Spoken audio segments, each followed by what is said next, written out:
नाही शक्य नाहीये. टाकळाबाई.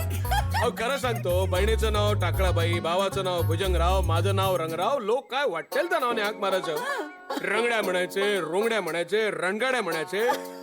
एक दिवस नाव बदललं, रँगलर. परंतपणे ठेवलं. भोसलेने ठेवलं तर बिघडलं कुठं? अहो बाई, यांचं नाव लिवायच का? तिचं नाव लीलावती आणि घरात ती एकटीच वाईज, म्हणून लिवायज. शटअप.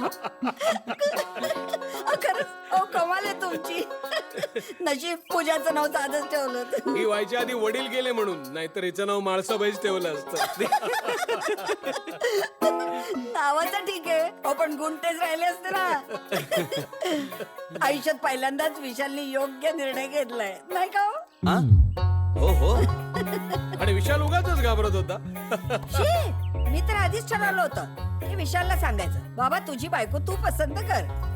आपण ठरवलं स्थळ आणि उद्या काही झालं तर दोष आपल्याला कशाला. पण काही म्हणा, आमच्यातही शोधून सापडणार नाही अशी गुणी मुलगी निवडली हा विशालनी. हो ना.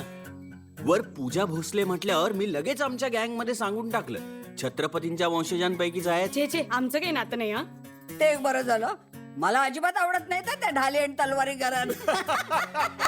क्या बात आहे, क्या बात आहे. पूजा, तुझ्या सासूबाईंचा सेन्स ऑफ ह्युमर सॉलिड आहे. सासूबाई नाही म्हणायचं पूजा, मला आई म्हणायचं. आयुष्यभर मुलगी नसल्याची खंत होती, हिच्यामुळे ती उणी भरून निघणार नाही.